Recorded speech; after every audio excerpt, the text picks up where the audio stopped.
And this could just be me being brainwashed, but I think that my parents telling me that I'm not enough is tough love, and it's something that I have to deal with. So I recently made a video on somebody on TikTok using schizophrenia as a scapegoat, and it took some self-reflection, and I needed to address the situation that was happening in my life, which I want to talk about today. So, I have very bad memory. My memory is very shaky, and my motivation and attention is very messed up. And so, throughout my whole life, I've never been the best at school. I've always, uh, I've always fallen short of something. Uh, Throughout a lot of elementary school, I would miss out on a lot of work, get bad grades, stuff like that, misunderstandings, and as time went on, it progressively got worse and worse. In sixth grade, I was going days without even remembering what the hell the lesson was about. I remember in fifth grade, I when I first started experiencing a little bit more vivid hallucinations in fifth grade, that was quite distracting. I did talk about this in other videos, but I would see this lady in a red dress and long, sharp nails, and I would see her all the time, and it would distract me. It would change my attention. I wasn't paying attention on class, and not only that, but it's paired up with bad memory issues. So I was never, with all those factors put together, I was never good at school. That being said, I did try my best. I tried to work with what I have. But according to my parents, it's not enough. And I understand. I mean, there's a point in everybody's life where you try as hard as you can, you try your best, and it just isn't enough. And that's the situation that I'm in right now. I'm not gonna say that, oh, my memory issues can't be helped, because to a certain extent it can. And I realized that I messed up.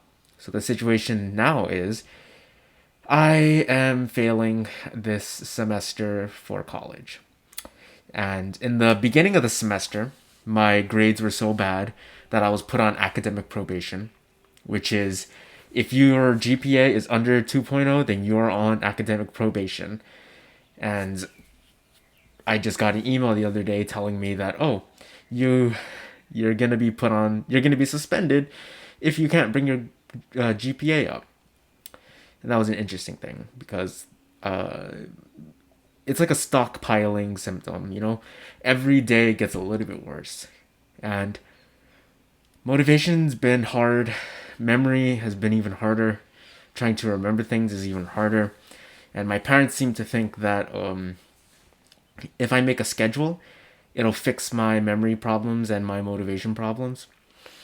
But I am planning, but I'm. It's not like I'm not being proactive. I mean, I've been sending back and forth emails with professors, trying to work something out, trying to, explain my situation. Sometimes it's technical issues, sometimes it's brain issues. I try to talk with my professors. I go to tutoring, but it's not enough. It's just simply not enough. And as my dad says, you're not enough. I'm not enough. And it hurts, but it's the truth. I know a lot of people are going to think this is a controversial opinion, but when somebody tells you you are not enough, that comes from a place of not anger, not hatred, but care. And this could just be me being brainwashed, but I think that my parents telling me that I'm not enough is tough love, and it's something that I have to deal with. So I will be taking summer courses.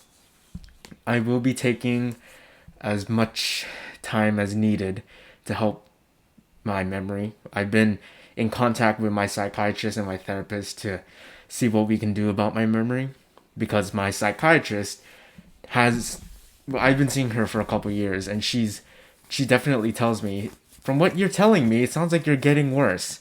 But I don't think that I'm getting worse. Then again, the doctors in my second hospitalization told me I had anxiety disorders, which I didn't really believe. But uh, it's not my place to tell doctors what they should diagnose me or what they should assume what my psyche is doing. It's not my job to psychoanalyze myself, it's their job. But that being said, I try my best to take responsibility. which is why I'm meeting with my advisor to work out in high school they called it a 504, which is basically a you have a medical problem that prevents you from doing a certain thing in school, and therefore you are given extra time and maybe an extra course, maybe a check-in every week. There's additional info given to you and additional leeway in order for you to succeed. And I'm hoping that when I meet with my advisor, same thing can happen for college. First semester of college was especially hard. But now, a couple semesters in, it's just so much harder. And you may be wondering if my memory is really that messed up. I have a little list. On what I should talk about. I have 3 main points, as you can obviously see. But yeah. I don't know if it's really using mental illness as a scapegoat, honestly, because I'm doing my best to take responsibility for my actions. I'm not saying that, you need to do this for me. I'm saying, what can I do for myself? So I guess it's not really using it as a scapegoat. But I just wanted to make this video to tell everybody else, no matter what you're struggling with, don't let anybody degrade you. Don't let anybody tell you that you're not enough, because it hurts. And don't take those words to heart. I take it to heart because I know it's true. But I'm a really shitty human being. And I'm pretty sure that all of you are way better than me. So if somebody tells you you're not enough, fuck them. Fuck them. Somebody tells me that I'm not enough, I know I'm not enough. That's the difference. I'm a horrible person. I'm a very horrible person. And I know I'm not enough. But I know for a fact that all of you are enough. You are enough.